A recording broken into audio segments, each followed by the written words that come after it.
Historia de Bruno. Fantasías bigénero en un homosexual. Presenta, Miguel Eduardo Torres, Met. Coordina, Yolanda del Valle, YDV. Comentan, Muriel Gulawowski, MW, y Andrea Méndez, AM. Bruno tenía 26 años cuando inició el tratamiento. Es soltero y vive con sus tíos maternos. Inició una licenciatura, la abandonó, ingresó a otra y, al momento de solicitar tratamiento, la había abandonado también. Reprobó una materia, la aprobó en extraordinario, pero perdió la beca. Se enojó mucho por esta decisión de la universidad y dejó de estudiar, a pesar de que le faltaba solo un año para terminar la carrera. Entró a otra escuela para estudiar la misma licenciatura, pero al mes desertó. Sus padres lo apoyaban económicamente para que siguiera estudiando. Sin embargo, él no quiso hacerlo y comenzó a trabajar. Busca ayuda porque su situación vital lo está sobrepasando al grado de sentirse débil físicamente. Piensa que ya no puede más y que ha reprimido muchas cosas durante largo tiempo. También tiene numerosos problemas con su familia, en la escuela, en el trabajo y consigo mismo. Además, quiere definir qué va a hacer en el futuro porque se le dificulta enfocarse en los proyectos que emprende. Empieza algo y luego lo deja. Al momento de las entrevistas lo percibo realmente angustiado, confundido y desesperado. Lleva 3 años de tratamiento con 3 sesiones por semana, salvo un lapso de 4 meses en los que nos vimos 2 veces a la semana debido a que retomó sus estudios y no coincidimos en horarios. Desde el inicio, lo atiendo en el diván. Es el primogénito y tiene 3 hermanas, una de 22, otra de 18 y la menor de 10 años. Su padre es empresario, su madre es empleada. Hace algunos años sus padres decidieron mudarse al sureste del país y Bruno se quedó a vivir aquí con unos tíos maternos. Reconoce que su familia materna lo apoya sin restricciones. Menciona que su madre ha cambiado. Ahora es muy agresiva, se enoja con facilidad y le gusta mandar a la gente. Bruno dice querer mucho a su padre. Sin embargo, de niño no quería ser como él, pues lo veía débil, sometido a la voluntad de su madre. Cuando tenían pleitos, ella lo corría de la casa, pero luego su padre regresaba porque era quien buscaba la reconciliación. Recuerda que de niño veía a su padre como una persona muy carismática. Tenía la piel blanca, le gustaba bailar y era muy querido por la gente. Bruno sentía que no estaba a la altura de sus expectativas. Esto lo menciona porque su padre lo llevaba a jugar básquetbol, pero a él no le gustaba. Ahora su padre se acerca y él lo rechaza. 411. Relata que no se lleva bien con ninguno de sus padres y que entre ellos hay bastantes problemas. Con la hermana menor dice llevarse muy bien y quererla mucho. Con sus otras 2 hermanas tiene una relación distante, las percibe muy agresivas y volubles. Bruno es homosexual. Cuando lo entrevisté tenía poco de haber terminado su relación con Fernando, a quien veía en un principio como una persona que le cambió la vida. Nunca había tenido una relación de pareja tan intensa como esta. Lo conoció por medio de una aplicación para encuentros sexuales casuales entre varones homosexuales. Vio su foto y le escribió, él le contestó y empezaron a conocerse. Le sorprendió mucho que Fernando, una persona con un trabajo estable, culto, guapo, viajado y con un círculo amplio de amigos, se fijara en él. Esta ha sido su única relación estable. Tuvieron relaciones sexuales de manera más bien esporádica, lo que le extraña al paciente porque se considera una persona que se involucra sexualmente aún sin tener vínculos afectivos. En las relaciones sexuales usa condón, solo una vez no lo hizo y le dio mucho miedo. Después de haber terminado su relación con Fernando, el uso de la aplicación y los encuentros sexuales casuales aumentaron de forma significativa. Sin embargo, afirma que desea cambiar, ya no quiere andar con uno y con otro porque después de tener relaciones sexuales se siente vacío y con culpa. Relata que desde los 5 años le gustaban los varones. En la primaria pasaba al frente a cantar o bailar y recuerda que eso le desagradaba a sus maestros, sabía que era gay. En la escuela nunca lo negué. A los 10 años le escribió una carta a un compañero suyo, la cual olvidó en casa. Su madre la encontró y cuando la leyó descubrió sus deseos homosexuales. Él negó haberla escrito, lloró y luego le pidió que no se lo contara a nadie, que fuera un secreto entre los dos. Sin embargo, la madre relató lo sucedido a su familia, lo que afectó la relación entre ambos, de ser muy cercana, se tornó distante. La homosexualidad de Bruno es un secreto a voces, tanto en su familia nuclear como en la materna. Finalmente, terminó su licenciatura, subió de puesto en su trabajo y la relación con su madre dejó de ser conflictiva. Los encuentros sexuales casuales disminuyeron, aunque en las interrupciones por vacaciones suelen aumentar. En general, es puntual a sus sesiones y no falta. En las últimas semanas se ha atrasado con los pagos. Sesión del jueves 18 de diciembre de 2014, última del año. Bruno lleva 1 año y 1 mes en tratamiento. Paciente, P. Anoche tuve 3 sueños. Estaba pensando en ellos mientras me bañaba. Creo que en realidad son 2 sueños iguales y el otro, el primero, estuvo chistoso. Tengo un amigo en el trabajo con el que siempre estoy jugando y nos llevamos algo pesado. Cuando me nombraron supervisor, estaba tenso, me enojaba, y él me dijo que me iba a regalar un consolador para que me relajara. Me dijo que ya había pasado con su esposa a una sex shop para escogerlo. 412. En el sueño, este compañero y yo estábamos comiendo, había gente alrededor y, enfrente de todos, me regalaba un consolador. Abría el paquete y era muy grande. Le decía que no me iba a servir, por lo grande, pero era como esas muñecas rusas, que adentro viene otro más pequeño, lo abres y otro más pequeño. Le decía que iba a usar uno de los pequeños y mi amigo parecía que se enojaba. En el otro sueño, iba en un taxi a casa de mis abuelos. No iba muy tranquilo, no me sentía en confianza. De lejos, veía en la entrada de la casa a mi abuelo ya un policía. El taxista no se acercaba, se quedaba a unos 50 metros de la casa. Le decía que abriera la cajuela porque ahí estaba mi maleta y en ella traía mi dinero. Luego, parecía que no quería darme la maleta. Le decía que si no me la daba, no le podía pagar porque adentro estaba mi dinero. Me la daba, le pagaba y me iba a la casa de mis abuelos. Ahorita que lo recuerdo, voy caminando como si estuviese borracho y era de día, como con los efectos del alcohol, que había tomado. En el tercer sueño, voy de noche, caminando por unos callejones solos. Están oscuros, voy caminando de subida. Veo a un hombre con aspecto de delincuente y me regreso. Voy corriendo, el hombre detrás de mí, estoy cerca de la casa de mis abuelos, me meto y el hombre trata de abrir la reja. En eso, sale mi abuela paterna. No, materna, y luego uno de mis tíos, y empujamos la reja hasta que baja el pasador en el piso y ya. Ayer hablaba con mis tíos sobre lo que ven en su terapia, ellos también van con un analista. Mi tío me dijo que su analista le comentó sobre su relación con su padre. Terapeuta, me acabas de contar 3 sueños. Creo que es importante primero hablar sobre la cantidad de sueños que traes hoy, después los abordamos. ¿Por qué será que ahora traes esta cantidad de sueños? 3. Recientemente, no había relatado ninguno en las sesiones. Lo pensé hace rato, porque hoy es la última sesión del año. Lo veo como poner una marca al trabajo de 1 año, como cerrar un ciclo, como que son demasiados sueños. Saliendo de aquí voy a la universidad y acabo de recordar otro sueño. Es una graduación de una escuela donde estudié teatro, si yo hubiera seguido estaría ahí graduándome también. Me digo a mí mismo que ellos eran muy jóvenes, muy creativos, con posibilidades de crear muchas cosas y me preguntaba, ¿por qué no seguiste estudiando allí? Y otra voz me decía, el hecho de que no hayas seguido, no quiere decir que haya estado mal, fue una etapa y fue buena. En eso digo, ya me voy porque tengo terapia. Era la 1 de la tarde y mi sesión era a las 9 de la mañana. Son 4 sueños, creo que significan que no ha terminado el tratamiento. Una graduación es festejar un logro. Aquí solo he logrado cosas buenas, es como festejar que he logrado cosas positivas.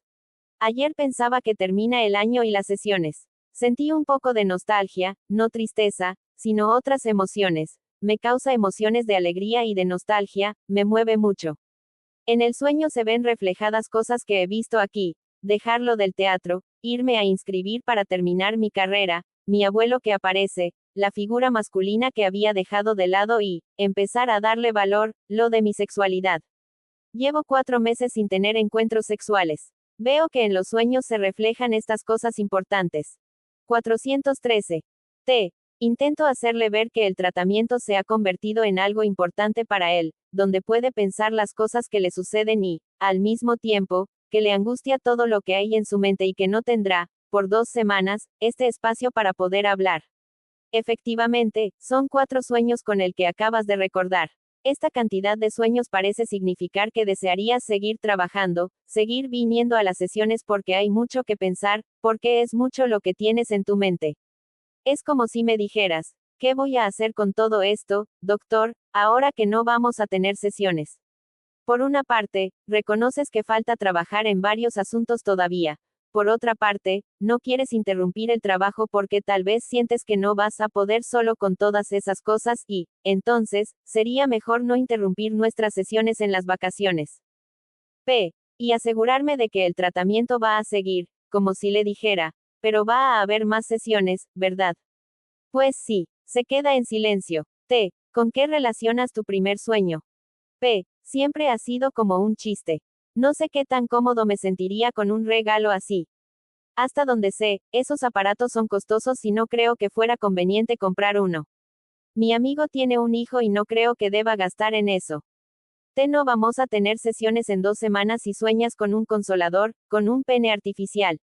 Tal vez, lo que te preguntas es, ¿cómo voy a enfrentar estas 2 semanas con tantas cosas en mi mente y sin sesiones? Con un pene que me haga sentir bien, con relaciones sexuales casuales conseguidas por medio de la aplicación. Para Bruno, las interrupciones de fin de semana son difíciles de tolerar, es cuando más busca tener encuentros sexuales. El consolador representa lo que él hace, buscar un varón que le ayude a tolerar no sentirse solo. Dichos encuentros son artificiales, donde no hay un genuino vínculo afectivo. En las vacaciones de Semana Santa tenía mucho miedo, me sentía muy nervioso, sabía que podía hacer tonterías y, la verdad, las hice. Ahora no, me siento más tranquilo, estoy en paz. A veces sí he pensado en tener un aparato de esos, pero cuando lo pienso no es porque tenga ganas de usarlo, sino que es como para sentirme seguro, que no necesito a nadie más, prefiero eso a estar con otra persona. Cuando lo pienso, no es porque lo desee, sino porque preferiría eso a estar con una persona más. Entonces, tu primer sueño refleja tu miedo a enfrentar las vacaciones solo, con tantas cosas en tu mente y sin sesiones, con el temor de tener encuentros sexuales casuales. Creo que podemos relacionar tu segundo sueño con el primero. Los personajes que aparecen son como 3 aspectos de tu mente, tu abuelo y el policía como figuras que te protegen, el taxista como un aspecto agresivo de ti que te hace daño, que a veces va en contra de ti mismo y te lastima, y un tercer aspecto tuyo que está en medio de los dos y tiene miedo de que la parte dañina, agresiva, lo lastime. Tu abue 414. Lo está cuidándote a distancia, también podría ser yo, que estas 2 semanas estaré, distanciado, de ti. En el sueño buscas cómo hacer que el taxista no te dañe. ¿Cómo hacer que tu agresión no te lastime en estas 2 semanas? Creo que en tu mente hay un conflicto entre cuidarte y dañarte. Cuando Bruno tiene encuentros sexuales casuales, por lo general, toma alcohol y fuma marihuana. Meses antes había estado en Olo busca hombres y a veces. Una situación riesgosa con un hombre. Para no sentirse solo, se pone en peligro. Termina la sesión.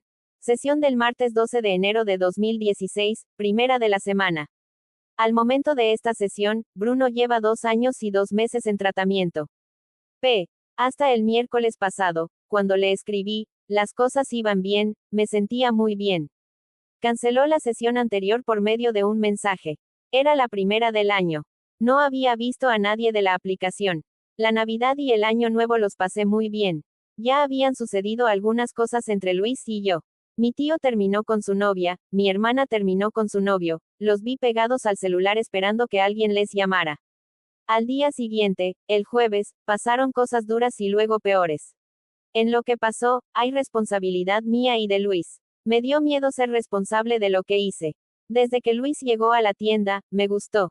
Él me dijo que le atraía a Mario, el jefe de mi jefa. A mí no me molestaba que saliera con otros hombres, salía con ellos, pero me mandaba mensajes a mí, me contaba cosas íntimas. Empezaron los coqueteos entre él y yo en el trabajo, y comenzamos a pasar juntos mucho tiempo, antes y después del trabajo. Lo llevé a una fiesta de fin de año, nos emborrachamos, se fue a dormir a mi casa, tuvimos relaciones sexuales, no me gustó. Al día siguiente debíamos ir al trabajo. Pero desde el miércoles de la semana pasada, en la tarde, me empezaron a pasar cosas feas. Luis y yo cenamos, me emborraché y me caí súper feo. Él quería ir a mi casa y le dije que no. Me mandó mensajes muy agresivos, enojado. Luego, una amiga me invitó a un bar el jueves pasado. Ese día comí con Luis y me preguntó qué iba a hacer en la noche. Le dije de la invitación que tenía al bar y él esperaba que lo invitara, pero ya le había dicho que no, que iba a ir solo. Se fue, me insistió y le dije que siglo. Salimos del bar y se fue a dormir a mi casa, tuvimos relaciones. Algo pasó y se enojó mucho, yo estaba tan tomado que no recuerdo qué ocurrió. Me reclamó y yo me enojé, se salió de mi casa y nos estábamos gritando en la calle. Se fue y me quedé en shock. Descargué la aplicación, un tipo me invitó a su casa y fui. Había drogas, alcohol, y empecé a consumir, alcohol, cocaína. Creo que él ya había consumido, ni siquiera tuvimos relaciones. Al otro día me dijo, bueno, ya vete a tu casa. En mi casa se enojaron conmigo porque no había llegado en toda la noche. Vi muchos mensajes de Luis en mi celular, decía que me había puesto muy loco, que ya no quería saber nada de mí, que quería ser mi amigo, pero nada más. Yo le dije que sí, le di el avión. 415. Dormí todo el viernes, todo el sábado y todo el domingo, hasta que mis tíos me llevaron al doctor porque no podía comer, ya tenía úlceras en el estómago. Estaba muy enojado conmigo mismo por todo. Si el reclamo de Luis es cierto, entonces eché todo a perder por una borrachera. Si no es cierto, ¿por qué formé una fantasía con él? Ayer me esforcé y traté de comer. La verdad me siento muy débil. ¿Qué te dijeron en el hospital? Me pareció importante indagar la gravedad del daño que se había causado. Que tenía gastritis y la garganta inflamada. Me preocupaba pensar que me hubiera pasado algo malo por lo que me metí. No recuerdo nada de lo que me dijo Luis, que le grité, que me puse loco. El doctor me revisó bien y dijo que no era más que eso. Creo que es más emocional, siento mucha culpa. Es importante tratar de entender lo que sucedió en tu mente, qué te llevó a hacer todo esto. Creo que no empezó el jueves pasado, sino desde antes. Dijiste, ya habían pasado algunas cosas con Luis. Estuviste con él casi todo el tiempo, antes y después del trabajo. Creo que te la pasaste todas las vacaciones en un estado de euforia, de excitación permanente con Luis. Bruno cree que lo que hizo fue algo espontáneo, cuando, en realidad, esta situación la fue gestando desde meses atrás y estalló en vacaciones. Deseo mucho estar con una persona. Veo a gente como Luis, para quien tener solo sexo es de lo más natural, lo hace y ya, no le causa conflicto, ya no vuelve a ver a esa persona, y pensé que yo era anticuado. Empecé a crear una fantasía con él a pensar que él podía darme lo que mi familia y mis amigos no podían. A Luis, tanto mi familia como mis amigos lo veían banal, egoísta. Creí en él, esperaba cosas de él. Al final no me quería, y no quise aceptar que no me quería, quise poner límites y no pude. Me gustaba no solo físicamente, sino su personalidad. Al final me sentí usado. Siento que me abrí por completo y esta persona se burló de mí y no le importó. Sé que la culpa es mía, es muy doloroso esto. Creo que para no sentirte como tu tío o tu hermana, que terminaron con sus parejas y estaban solos, para evitar lo doloroso que es estar sin sesiones en las vacaciones, creaste en tu mente una relación ideal con Luis, buscaste estar casi todo el tiempo con él en un estado de excitación permanente. Si lo piensas bien, lo usaste como pareja para evitar la soledad y la angustia que te genera. En tu mente surgió un intento frágil de parar esa excitación constante en la que estabas, de detenerte, pero no pudiste. Su discurso parece el de una víctima, como si Luis fuera el responsable de lo que hizo. Me la pasaba en fiestas, salía con mis amigos, con Luis, fumaba marihuana todos los días, tomaba, me gastaba mi dinero, me dejé llevar. En Año Nuevo mi tío y mi hermana esperaban mensajes de sus ex, les dije que lo importante era que estábamos juntos. Recuerdo muy claro que en un momento me pregunté, ¿qué estoy haciendo? Creo que lo que dijiste de tu tío y de tu hermana, que estaban esperando una llamada o un mensaje de sus exparejas, es como te sentiste tú, abandonado, que te dejé solo en las vacaciones y elegiste a Luis para estar con él todo el tiempo porque, lo importante es estar juntos, como le dijiste a tu hermana y a tu tío. 416. Creo que por eso te la pasaste con D tomando, fumando marihuana, gastando dinero, teniendo sexo, luego Luis te deja, te enojas muchísimo y buscas a alguien en la aplicación para tener sexo y consumir drogas. Así tratas de calmar tu rabia y tu dolor porque sientes que te dejan. Es tanta tu rabia que no ves que te pones en riesgo con un desconocido, también te pones en peligro con el consumo de drogas. Terminamos la sesión. Comentarios. Pulsión de destrucción y conflicto en la identidad de género. YDV, un reconocimiento al esfuerzo del equipo coordinador de las jornadas por lograr este evento académico destinado a la reflexión de la teoría y la práctica psicoanalíticas desde diferentes corrientes. Mi agradecimiento al Dr. Miguel Eduardo Torres, MED, por compartir con nosotros su experiencia clínica con Bruno. La presente intervención corresponde a una forma de comprensión desde la corriente del psicoanálisis francés contemporáneo no lacaniano que, en la misma línea de Freud, tiene en cuenta los legados de la pluralidad y privilegia la complejidad. Como este material clínico es amplio, me limité a reflexionar tan solo sobre algunas ideas. Descripción del paciente al inicio del tratamiento. A muchos les resulta imposible creer que podemos estar habitados por una fuerza destructiva que, efectiva e incansablemente, arremete contra nuestra persona con la intención de destruirla.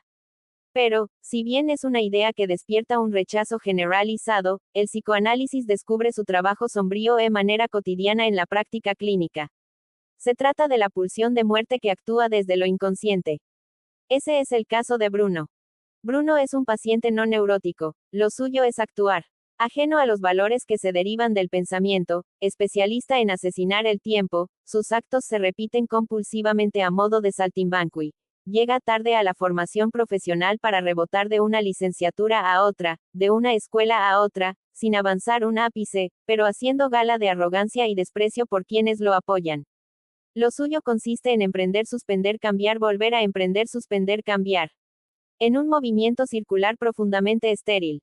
Circularidad que aparece, también, tanto en el universo de sus cambiantes partenaires como en una ambigüedad sexual que pasa de lo masculino a lo femenino y de lo femenino a lo masculino, jugando con la diferencia sexual como una forma de burlarse de la castración. 417. Angustiado, confundido y desesperado, es como el analista describe a Bruno en las primeras entrevistas, mientras Bruno se presenta diciendo que, su situación vital lo sobrepasa. De esa manera se anuncia un yo excedido de conflictos por un auto-boicot con el que se impide el cumplimiento de sus objetivos. Hace de su socialización una empresa casi imposible y dirige hacia su propia persona una dosis de destructividad que se vuelve cada vez más grave. Aunque los aspectos vitales y amorosos aparecen muy tenues al principio, son ellos los que podrían cambiar el rumbo de dicho afán destructivo, fortalecer su decisión de romper los grilletes que lo sujetan y resignificar su historia a partir del proceso analítico.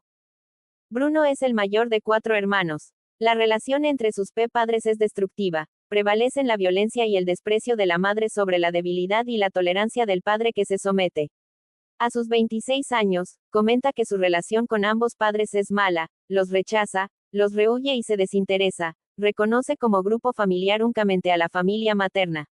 Quedaron muy atrás los elementos amorosos que lo vincularon con sus progenitores cuando niño.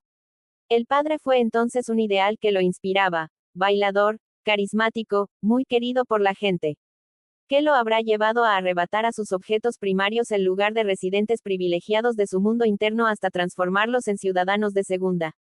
Devorado por la madre, no asistido por el padre, el paciente se acusa de haberle fallado a este último porque no cumplió con sus expectativas ya que, no compartía su gusto por el básquetbol. De esa forma, en apariencia pueril, expresa un sentimiento de culpabilidad por su rechazo a lo masculino y, si bien reconoce haberle fallado al padre, siente al mismo tiempo que su padre le falló manteniéndose sordo a la demanda en la que parecía decirle, muéstrame cómo es eso de ser hombre. Líbrame de esta madre que me engulle.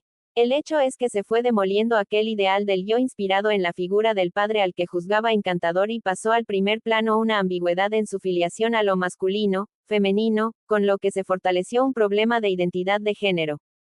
¿Ante qué tipo de patología nos encontramos en el caso de Bruno?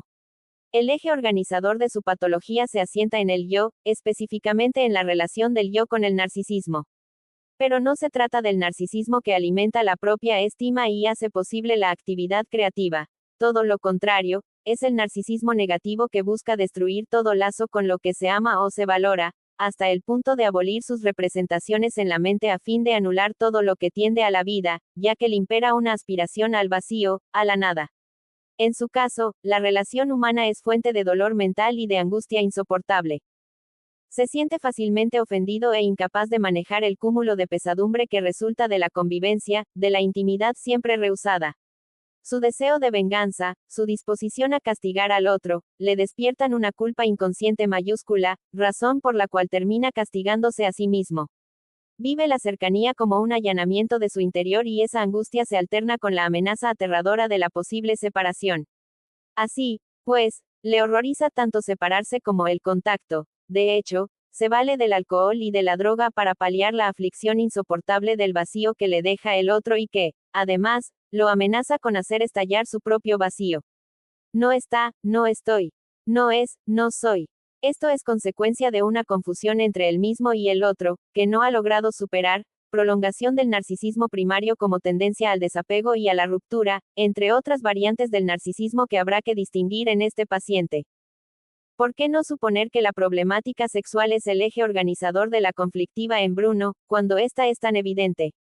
Porque pienso que se vale de ella para poner un dique a la amenaza de desorganización de su yo, que es el motivo por el que busca tratamiento.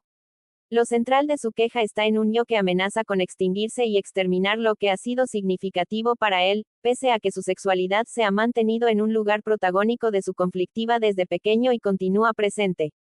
¿En qué consiste la conflictiva sexual de Bruno? El paciente comenta que desde los 5 años sintió atracción por los varones y que en la primaria le gustaba cantar o bailar frente al grupo. Yo sabía que era gay. En la escuela nunca lo negué. Pero el tono de su afirmación hace suponer que no solo no lo negaba, sino que hacía ostentación de ello. Sin embargo, su sexualidad le fue despertando sentimientos contrastantes. Cuando en su adolescencia da a conocer a su madre su orientación sexual, le suplica que guarde el secreto, a lo que ella responde anunciándolo a la familia en su conjunto. A la revelación de su confidencia, le sigue una desmentida que el analista describe como un secreto a voces. La familia nuclear y la materna se mantienen en un juego de desconocimiento simulado y de esa manera profundizan la gravedad de la situación del paciente, ya que la desmentida transforma la identidad sexual en un problema de confusión de la identidad en su conjunto. Yo soy este, que no soy yo, y para la familia, eres este, que no eres tú. La verdad queda sepultada en un mundo de fingimientos y mentiras que arrancan a Bruno la posibilidad de comprender y construir una historia sin equívocos. Finalmente, el paciente reconoce en su análisis que su promiscuidad lo degrada y expresa su deseo de superar la forma en que vive su sexualidad. Asegura que no desea andar con uno y con otro, porque después de tener relaciones sexuales se siente vacío y con culpa. Habría que hacer, entonces, una distinción en lo que respecta a la homosexualidad, que en este caso nada tiene que ver con una homosexualidad llana. No elige tanto a una persona de su mismo sexo para establecer con ella una relación sexual y amorosa porque en el paciente priva una sexualidad infantil que no ha sido atravesada por la ley. 419. Todo se centra en lo pulsional inmediato. El otro no existe como alteridad. Solo existe como aquello, imprescindible para lograr placer. Es una sexualidad que se ejerce para atenuar dolorosas sensaciones de vacío que disminuyen en el momento de vivir los encuentros sexuales, pero que más adelante se intensifican. Es así que la sexualidad en Bruno mantiene un doble juego. Por un lado, es una balsa que lo salva de morir ahogado, pero poco después de salvarlo, la balsa hace agua y lo mantiene en vilo. En este paciente hay una confusión tanto en su actitud sexual, que es fundamentalmente femenina y pasiva, como en la elección de objeto, que en su caso es el pene como objeto parcial homoerótico. Parece que se encuentra detenido en un momento del desarrollo en el que el pene pertenece a ambos sexos, ya que se le atribuye también a la madre, con quien mantiene un atrapamiento largo e intenso que lo protege del temor a la castración. Es la madre fálica quien prolonga su falta de reconocimiento de la diferencia de géneros y lo libra de un verdadero contacto con la mujer. Es así que el paciente se regodea en la identificación con los aspectos femeninos y exhibicionistas de su padre y se sumerge en el Edipo negativo, que en su caso es el dominante. El aspecto perverso de su estructura se puede entender como un intento por estabilizar un narcisismo perturbado y una defensa actuada contra su homosexualidad incestuosa, que se manifiesta en el deseo de poseer al padre. Desde su feminidad exhibicionista muestra al niño que desea embarazarse del padre, componente de la sexualidad infantil normal que en el paciente no fue reprimido, y que aparece en su niñez cuando toma el salón de clase como escenario con una actitud de franca provocación a los padres, profesores. En ese momento, él se transforma en el padre encantador que baila buscando encontrarse con la mirada extasiada de los otros. Por otra parte, los aspectos perversos ponen de manifiesto una adicción al fantasma erótico materno, esclavitud que tiene que ver con la compulsión a la repetición y no con el deseo. Es una condición que le permite sumar partenaires, o bien, establecer relaciones sadomasoquistas, exhibicionistas o masturbatorias con un objeto en particular. En su búsqueda de relaciones furtivas para la satisfacción sexual, el carácter de desconocido de su partenaire garantiza el placer precisamente ahí donde el otro es inexistente como persona, pero con quien se colude para llevar a cabo actos destinados a la veneración del pene. Su interés fundamental no consiste en que su pareja sea un varón, sino que se coluda con él en la exaltación del miembro viril dentro del erotismo pregenital. La sexualidad de Bruno tuvo una breve modificación de derrotero cuando se relacionó con una pareja que le cambió la vida, según comentó al entrar en análisis, y a la que describe como su única relación estable, aunque los encuentros sexuales eran más bien esporádicos. 420. En ella encuentra algo que va más allá del placer, del pene, del objeto parcial, se trata del afecto tierno, del aspecto amoroso, cuya descripción hace pensar que la alta valoración de aquel encuentro con el hombre que tiene un trabajo estable es culto, guapo, viajado y cuenta con un amplio círculo de amigos, parece no despertar su interés en un pene del que se deriva el placer, sino en un nene hombre que le brinda la oportunidad de reencontrarse con el padre idealizado de su infancia. A través de esta relación cumple el deseo infantil de contacto con el padre blanco. Como decía al principio, en el caso de Bruno estamos ante un padecimiento grave de índole no neurótica, por lo que su estructura edípica es bitriangular, lo que supone una relación con el objeto padre, madre vivido como si fuera uno solo dividido en dos partes, una buena y una mala. Hacia la mala va el odio, hacia la buena, el amor. No hace falta detenerse a analizar la nefasta influencia de esta estructura en la visión del mundo, en el tipo de relaciones de objeto que se establecen, en la arremetida al pensamiento por la propuesta de una visión maniquea como punto de partida, entre otras. En el Edipo se define la orientación sexual y se distribuyen lo masculino y lo femenino. Este reparto da por resultado un desprendimiento de la prehistoria preedípica que en Bruno no ha tenido lugar. La transferencia en los sueños. En el entendido de que hay diferentes formas de interpretar los sueños, de acuerdo con la corriente de la que se parta, creo que los narrados por el paciente en la sesión antes de vacaciones son una expresión de la transferencia con su analista en su condición de paciente grave ante la separación. En el primer sueño, Bruno le hace una demanda de tipo anal en espera de que introduzca su pene por el ano. Se coloca ante él en posición femenina aguardando que él funcione como la parte activa, ya que ser penetrado mitiga su angustia de separación, eso lo consuela, y aprovecha para denigrarlo cuando señala que entre los múltiples penes, matrioska con los que cuenta, el suyo es el más pequeño. El consolador, en sí mismo, significa ambigüedad. Entra por un agujero, ya sea del hombre o de la mujer. Su imagen corresponde a la de un miembro masculino, pero en una disposición femenina amalgamada a modo de matrioshka.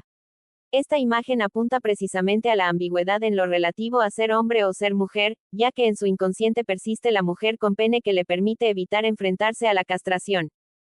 Su analista, como el taxista con el que ha viajado y que está por irse, se apropia de lo valioso suyo atrapándolo en su cavidad femenina cajuela, vientre, materno, con lo que surge una angustia amenazante que lo lleva a reclamarle hasta que logra su recuperación, y una vez que el analista, taxista desaparece, se presentan los elementos persecutorios a los que hace frente con el apoyo de su familia materna. Logra escapar de su amenaza, no sin grandes dificultades. 421. El cuarto sueño vuelve a estar cargado de ambigüedad hacia el analista y el análisis. Ya me voy porque tengo terapia. Era la 1 de la tarde y mi sesión era a las 9 de la mañana. La escisión prevalece y se refleja en una serie de enunciados en los que participa el sincero aprecio por lo que el paciente ha obtenido en su trabajo analítico y la expresión de un falso self que aplaude y celebra eso bueno de lo que no acaba de percatarse ni de apreciar a fondo. Pues el paciente apenas inicia la construcción de una relación de alteridad en donde pueda existir una clara delimitación entre sujeto y objeto que dé cabida al amor y donde el poder de la pulsión de muerte haya disminuido lo suficiente. Eso significa que mucho trabajo se ha hecho y mucho trabajo hay por hacer. La práctica psicoanalítica con estos pacientes es tan compleja y difícil como apasionante porque nos obliga a, y, al mismo tiempo, nos permite enfrentar aquello inconsciente que permanece en una oscuridad casi total y que ofrece escasas señales que anuncian su presencia. Los mecanismos primitivos, la continua aparición del trabajo de lo negativo, los sinuosos caminos de la pulsión de muerte, buscan poner en jaque el movimiento progresivo ascendente en el que se manifiesta la pulsión de vida y que tiene que ver con el sentido FNAL de nuestro esfuerzo como analistas y con el objetivo del psicoanálisis. MW. Es un honor y un gran placer participar una vez más en las jornadas, este año dedicadas al tema de la sexualidad. Es muy estimulante participar en un modelo de trabajo como el de Eleya, en el que de manera permanente y dinámica nos acercamos al estudio y actualización de los temas más significativos del psicoanálisis contemporáneo. Deseo felicitar a la comisión organizadora por su dedicación en la preparación de los materiales clínicos y el apoyo bibliográfico. Considero que debemos tomarlos como modelo de trabajo y reflexión sobre la sesión analítica, el significado inconsciente de los sueños así como los deseos y las fantasías sexuales, en tanto que forman parte de las motivaciones de la conducta humana y sus emociones. También deseo agradecer a la doctora Celia Leiberman y al doctor Norberto Bolmar por sus siempre generosas y estimulantes aportaciones sobre mi trabajo personal. En particular, fue muy útil el intercambio de ideas que tuve con Celia sobre este historial. Quisiera también agradecer muy especialmente a Met por compartir un caso tan interesante.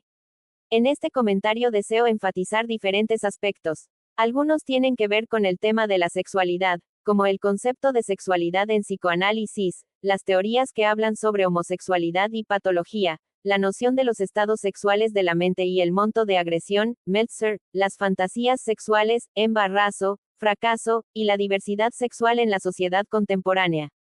Asimismo, me referiré a otros temas que están relacionados con los problemas de técnica psicoanalítica, el clima emocional de la sesión, el trabajo con las ansiedades de separación y el reencuentro, el análisis de los sueños y la interpretación de su contenido o su forma, y el AMPAS.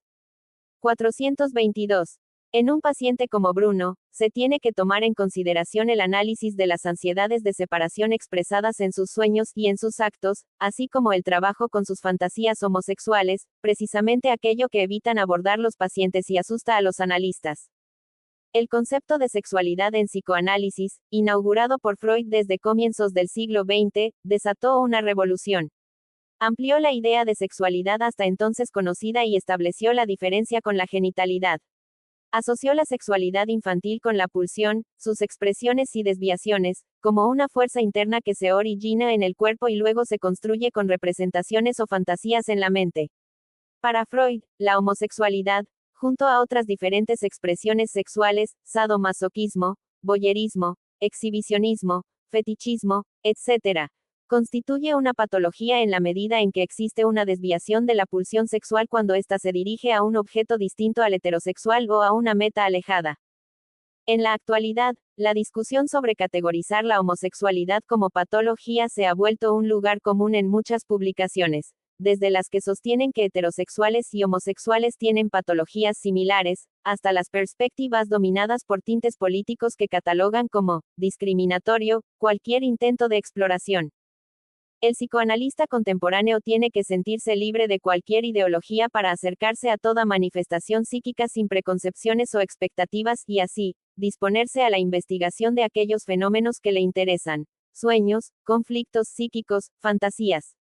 Vale la pena insistir en la diferencia que existe entre asumir una actitud de aceptación respetuosa de las conductas de la diversidad sexual, homosexualidad, modificación anatómica del sexo, matrimonio de personas homosexuales, adopción o embarazos entre parejas homosexuales, etc., y el enfoque psicopatológico de estas variantes sexuales, donde el objetivo es entender cómo funciona la mente de estas personas y comprender las fantasías sexuales normales y patológicas que en la psique humana coexisten. Desde luego, existe una gran variedad de teorías que buscan explicar la etiología de la homosexualidad. Biológicas, causas genéticas, congénitas u hormonales, psicológicas, determinada por las vicisitudes, las diferentes etapas del desarrollo, antropológicas, influencia al contexto cultural, etológicas, explican la diversidad en las orientaciones sexuales desde la perspectiva de la evolución de las especies, la genética, la psicología y la antropología, y filosóficas, éticas, teleológicas y teológicas. Hay autores que dan mucha más relevancia a los factores ambientales, sociales y familiares. En esta perspectiva se adjudica una importancia decisiva a la realidad externa. Por ejemplo, una persona podría ser homosexual como respuesta a la presión social, a una mala experiencia temprana, como una preferencia sexual o por la influencia de padres que deseaban un hijo del sexo opuesto al biológico. 423. El psicoanálisis se interesa por la realidad psíquica, dado que supone la interacción de múltiples factores, internos y externos, en una dinámica compleja.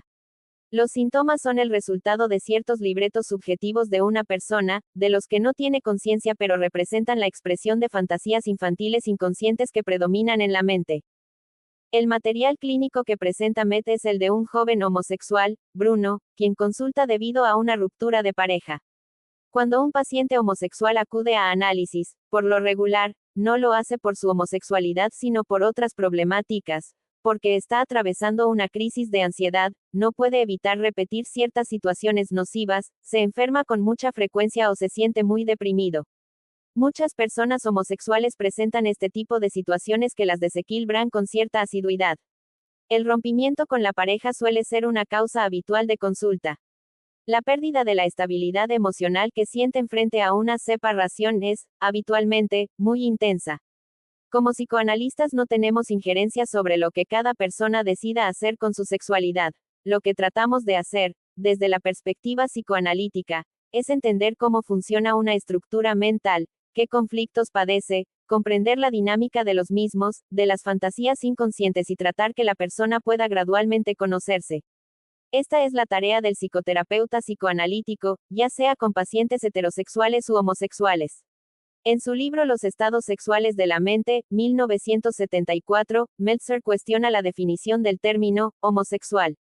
Hace tiempo que el psicoanálisis se alejó de la descripción psiquiátrica para aproximarse al concepto de estados sexuales de la mente, el cual se refiere a diversos modos de funcionamiento mental que se organizan de acuerdo a las emociones predominantes, los objetos internos o personajes más relevantes y la fantasía central que se desarrolla. Los clasifica en infantiles, adultos y perversos. Todas las personas tenemos diversos estados mentales que operan de modo simultáneo.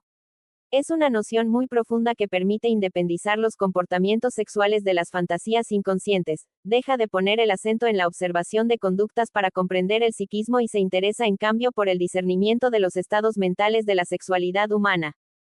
Otro elemento significativo de la vida psíquica a tomar en cuenta para este autor es el monto de agresión que domina en las emociones de una persona.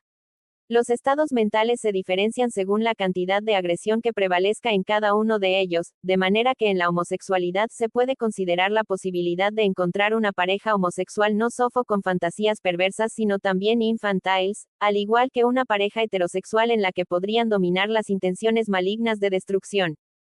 Trabajar en psicoanálisis con pacientes de todo tipo abre un amplio panorama para comprender el sufrimiento mental. Por ejemplo, una persona heterosexual, esto es, un hombre que se casa con una mujer y tiene hijos, presenta fantasías homosexuales y se viste de mujer cuando nadie lo ve y, así vestido, se masturba mientras imagina una escena sexual entre dos varones o mirando escenas pornográficas de hombres. 424. Supongamos que este hombre mantiene el secreto y que nadie llega a saber sobre su actividad masturbatoria ni sus fantasías. Con el enfoque psicoanalítico se enriquece la comprensión de los fenómenos mentales, a la vez que rompe el esquema de considerar normal o patológica una conducta sexual por los actos en sí mismos. Esta persona, desde el punto de vista conductual, es heterosexual, casado con una mujer, pero, desde el punto de vista de la realidad psíquica, tiene un conflicto homosexual. En este sentido, nos referimos a estados sexuales patológicos, independientemente de la orientación sexual. Vuelvo con Bruno. En su relato revela que de pequeño parecía haberse erotizado con un padre, de piel blanca, muy carismático y querido por todos, aunque siempre sintió que lo decepcionaba, dado que no le gustaban las actividades masculinas que el padre apreciaba, como el básquetbol. Parece sentirse decepcionado con el matrimonio de sus padres, a quienes desvaloriza y rechaza. Construye dentro de su mente una fantasía de las funciones de los objetos parentales en la que la madre es agresiva y autoritaria, mientras que el padre es débil y se encuentra sometido a ella. Con esto me interesa remarcar el lugar de la fantasía inconsciente de Bruno frente a la realidad objetiva, el ataque a una escena primaria heterosexual, independientemente de quiénes son sus padres en el mundo externo, realidad material. Bruno desarrolla sentimientos ambivalentes hacia cada uno de los padres y la pareja heterosexual que ellos conforman. Pudiera sentirse identificado con una madre a la que le guarda rencor y resentimiento, a la que no puede perdonarle haber puesto en evidencia sus conflictos con la sexualidad al exponer la carta escrita en la infancia. La primera sesión resulta muy interesante para acercarnos a la comprensión de las intenciones inconscientes que se manifiestan mediante el relato de sueños y, en especial, porque se trata de la última sesión antes de las vacaciones. Siempre podemos observar en las sesiones varios temas superpuestos: el trabajo con las ansiedades de separación, el clima emocional de la sesión, el contenido de los sueños, la función que cumplen en la relación transferencial, cómo los cuenta el paciente, con qué intención, en qué momento, etc. En el trabajo clínico destaca la importancia que tiene el clima emocional en cada sesión. Es preciso distinguir cómo incide en la situación transferencial y en el estado emocional del terapeuta. Tomarlo en cuenta permite al terapeuta anticiparse, estar alerta para detectar la comunicación paraverbal, identificar sus reacciones y establecer una cercanía con el paciente que le posibilite entenderlo mejor. Cuando el impacto de las experiencias de separación es muy intenso, deriva en dificultades para pensar y la consecuente tendencia a la acción. N, denominada en la jerga psicoanalítica como acting out. Coincido con la interpretación del analista cuando se refiere a la cantidad de sueños que relata el paciente. Tomaría la intención que tiene Bruno de inundar la sesión con tanto material como una acción paraverbal que pone en marcha en la sesión, al margen del significado del contenido de cada sueño. El relato de tantos sueños puede entenderse como la necesidad que tiene, frente a la inminente interrupción, de sentir un estado mental de mucha abundancia. Este acto velado está colmado de consecuencias. Tendrá dificultad para pensar el contenido de los sueños y podría sentir que se quedó sin ideas después de la inundación verbal, como una acción que el paciente necesita llevar a cabo en la sesión. 425. Esto es lo que provocan las experiencias de separación en pacientes con dificultad para elaborar emociones y tan inclinados a actuar, se expresa en el vínculo transferencial más allá de lo que se diga verbalmente. Por ello es tan significativo identificar el clima emocional central, Celia Leiberman, comunicación personal. El primer sueño alude a una fantasía femenina de embarazo en la que el consolador gigante representa el gran pene del padre que lo embaraza, mientras él desea ser una mujer para el padre, ocupando el lugar de la madre junto a un hombre que le haga bebés.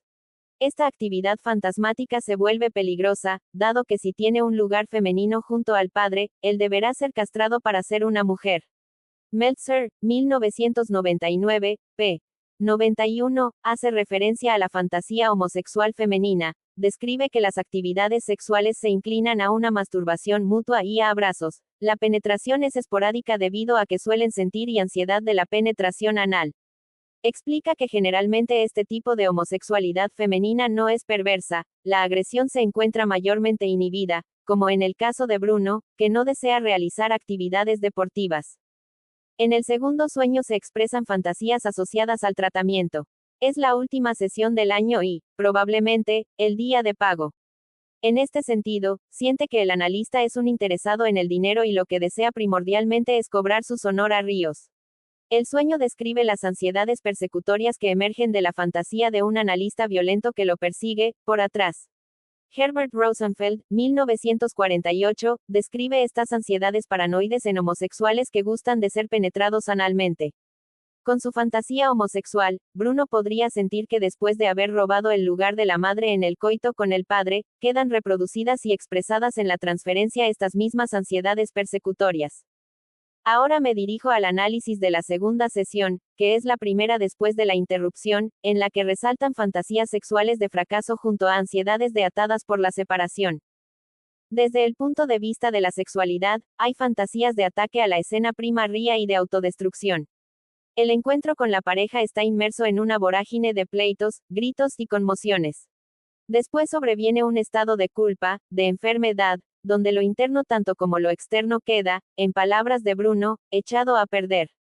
Da muestras de tristeza y decaimiento debido a la ruptura de pareja. Sin embargo, parece que su sentimiento de fracaso reiterado se asocia a la fantasía sexual de tener bebés y no poder alcanzarlo, un anhelo femenino imposible de realizar. Idealiza al mismo tiempo que ataca la feminidad que desea poseer. Por otra parte, se hacen evidentes las ansiedades propias de una interrupción así correspondientes al momento del reencuentro. Sabemos que existe una relación estrecha entre las interrupciones en el tratamiento analítico y el acting out. Una dificultad para pensar con su correspondiente tendencia a actuar impulsada por el impacto que provocan las experiencias de separación. Estos actings pueden tomar formas muy diversas que oscilan desde las más benignas, como desplazamientos afectivos a personas del entorno, un amigo, un pariente, un médico, hasta actings con graves consecuencias, como rupturas dañinas, accidentes o sostener actividades sexuales promiscuas. En Bruno, estas prácticas aumentan después de la ruptura en la relación sentimental. Meltzer explica que las conductas promiscuas y su patología se corresponden con fantasías sexuales patológicas, tanto en heterosexuales como homosexuales. Evacuación de los celos, ataque a la escena primaria de los padres, fantasías omnipotentes de tener ambos sexos a la vez, evitación de sentimientos de pérdida ante la diferencia sexual, etc. Por su parte, Brenman sostiene, 1982, citado en Kino 2, 1993, que en estos casos el paciente puede entregarse a actividades sexuales sin amor, atiborrarse de comida, de bebida, de odio, de críticas y de reproches para sentirse más fuerte, como Bruno, que se enreda en este tipo de relaciones sexuales, exponiéndose a situaciones peligrosas y al consumo de drogas, marihuana, alcohol en exceso, cocaína. Después de poco más de 2 años de haber iniciado, el tratamiento parece encontrarse en un impasse. En Diálogos Clínicos Meltzer, 1999, define AMPAS como un momento en el que han disminuido las ansiedades iniciales y se presenta una mejoría, que en realidad consiste en un freno del proceso analítico. El problema consiste en que el paciente no quiere moverse, se instala en una zona de confort, tiene fuertes ansiedades de separación y, para evitar el dolor mental, detiene el proceso o incluso puede abandonar el tratamiento. Al inicio de mi comentario dije que en un paciente como Bruno se debe privilegiar el análisis de las fantasías homosexuales. Lo repito ahora porque insisto que el análisis de la homosexualidad es precisamente lo que evitan abordar estos pacientes y sus analistas soslayan, temerosos quizás de verse colocados del lado del conservadurismo. Para terminar, no quisiera dejar de mencionar el tema de las sexualidades en la sociedad contemporánea y los cambios que enfrentan los analistas en comparación con los inicios de la práctica psicoanalítica. Es indudable que existe mayor promiscuidad, manifestaciones como la pornografía, la trata de niños, de personas, el Internet, las redes sociales, etc., que caracterizan muchas expresiones sexuales de nuestros días. Somos testigos de cambios acelerados en las relaciones dentro de la familia y la pareja. Homoparentalidades, padres homosexuales, lesbianas, parejas transexuales y travestismo. Actualmente, todo lo relacionado con la legalización de las relaciones de parejas gay, la adopción en matrimonios homoparentales o monoparentales, definen una realidad que conduce a revisar los modelos de los años 60. Esto produce un gran escándalo en la sociedad, porque arranca a la homosexualidad del lugar marginal en el que se la había ubicado. Todas estas cuestiones nos conducen, inevitablemente, a pensar en la posición del psicoanalista en la clínica en cuanto a las parejas del mismo sexo y dentro de la diversidad sexual. El aumento de estas consultas confronta al analista consigo mismo, con su labor clínica, con sus ideas, sus prejuicios y sin duda, con su contratransferencia. 427. Agradezco de nuevo a la comisión organizadora por la invitación a participar en esta mesa, a mis maestros y supervisores, sobre todo a los doctores Norberto Bolmar, Gabriel Espíndola y Marta Puig por su tiempo y apoyo en este trabajo. He tenido la oportunidad de colaborar de cerca con Met y reconozco el compromiso y la dedicación que le brinda a su labor analítica. Para entender a Bruno, primero voy a hablar sobre algunos aspectos psicoanalíticos acerca de la homosexualidad y después retomaré las sesiones. Antes de empezar, quisiera comentar algunas ideas que surgieron en un diálogo con el Dr. Norberto Volmar. Pienso que en nuestro tiempo la homosexualidad y la poligamia se han vuelto intocables, pues profundizar en ellas nos sitúa en una postura aparentemente retrógrada y moralista.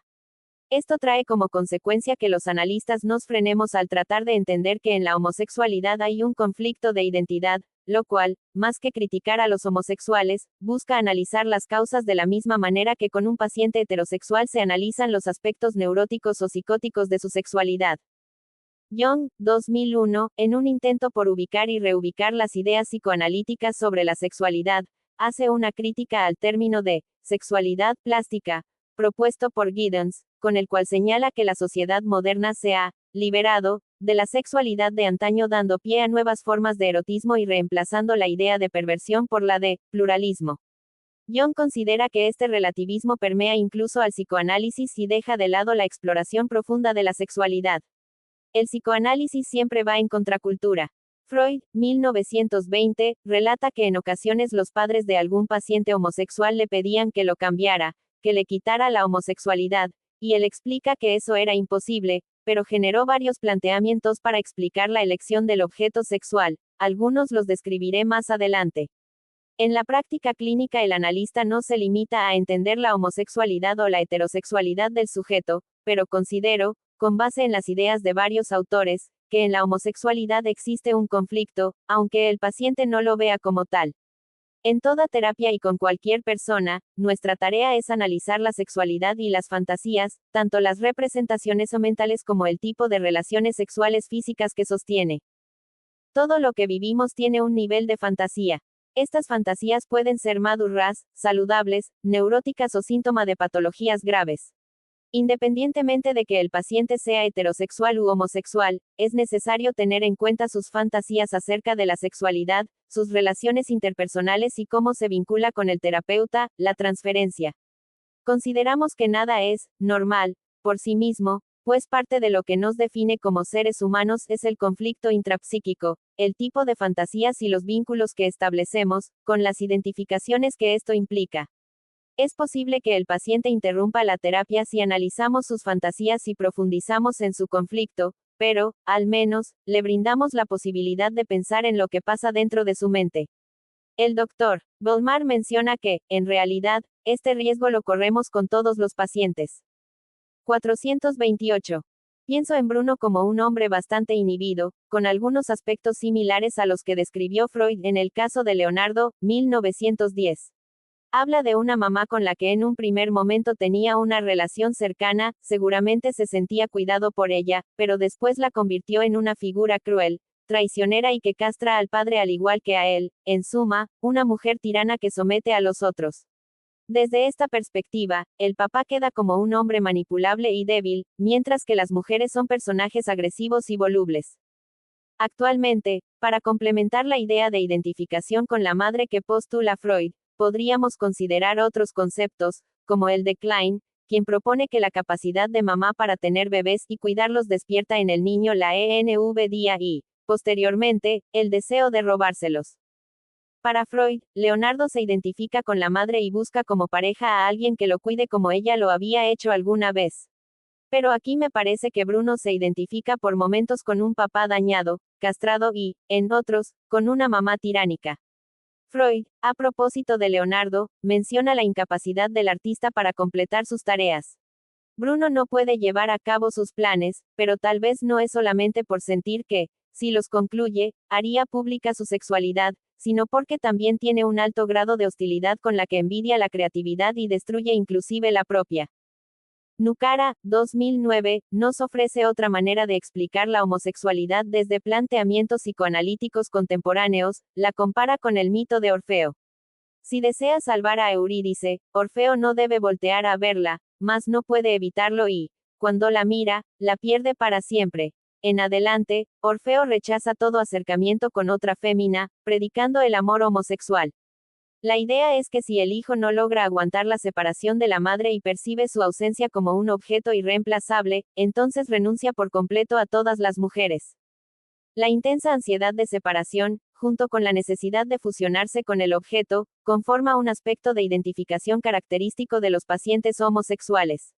Algunos autores, como McDougall, también plantean que la homosexualidad puede surgir a modo de defensa contra las pérdidas tempranas.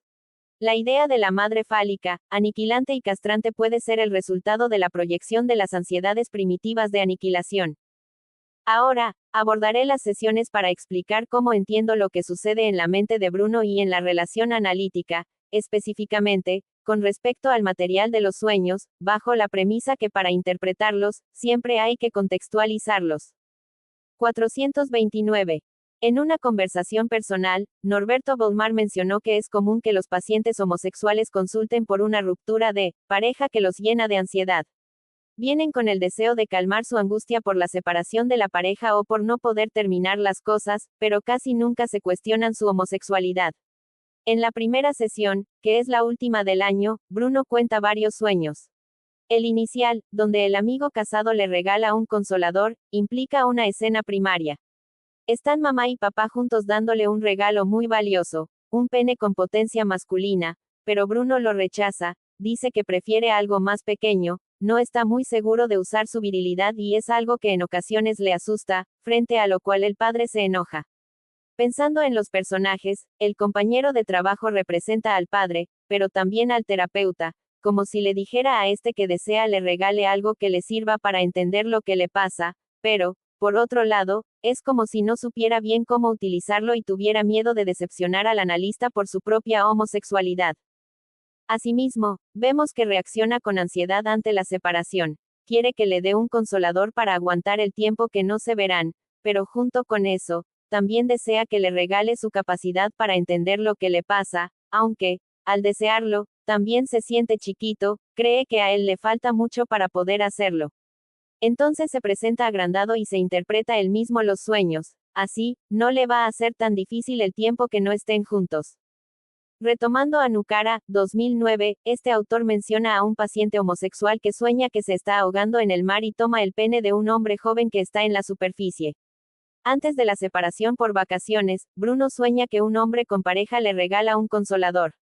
Quizá cree que este objeto puede salvarlo de sentir ansiedades primitivas, incluso angustia de fragmentación frente a la separación, anteriormente con respecto a la madre y ahora del analista. Coincido con Met en que los encuentros sexuales calman momentáneamente a Bruno, pero, junto con las ansiedades de separación y el miedo a quedarse solo sin la ayuda del analista, también están los celos derivados de la interrupción. Bruno reacciona de manera muy violenta a los sentimientos de exclusión, con actuaciones sexuales y consumiendo alcohol y drogas.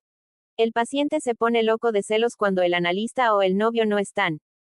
Como lo hizo, en una sesión con tantos sueños también interpretaría la razón de su número más que los contenidos de cada uno, pero al discutirlos aquí tenemos la oportunidad de detenernos e indagar qué simbolizan.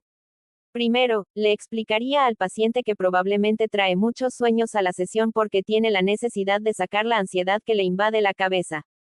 Después de explicarle lo anterior, y de que se hubiera calmado, entonces sí abordaría los contenidos sueño por sueño. El segundo y tercer sueños podemos pensarlos como si fueran uno mismo. Va en un taxi hacia la casa de los abuelos, pero se siente intranquilo, alcanza a ver la casa desde lejos, el abuelo y un policía están en la entrada, el taxista no se quiere acercar y no le quiere regresar la mochila donde trae el dinero. Después, él camina por unos callejones solitarios y vuelve a aparecer un hombre que parece peligroso, del cual quiere huir, pero lo persigue. Entra en casa de los abuelos y el hombre intenta meterse, por lo que necesita que lo ayuden para poder sacarlo. 430. Para entenderlos, tomaría en cuenta los personajes y los escenarios. La casa de los abuelos representa un lugar donde supuestamente podría estar protegido, pero, a la vez, él es el taxista que hace trampa y el hombre que quiere dañar. Creo que la negación a regresarle la mochila con dinero podría pensarse como una fantasía de robar el cuerpo de la madre con los bebés, como algo preciado a lo que él no tiene acceso y le despierta mucha envidia. Pienso que está relacionado con la homosexualidad, en cuanto a que en el primer sueño le ofrecen un regalo, un pene, pero él quiere la capacidad de mamá para tener bebés y, como no puede tenerla, la roba y queda identificado con una mujer pasiva.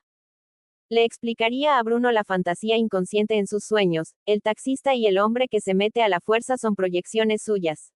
Él quisiera entrar al cuerpo de mamá, ver qué tiene dentro y quedarse con todo. Entonces, construye un sueño donde hay un hombre intruso y un taxista que no le regresa algo valioso.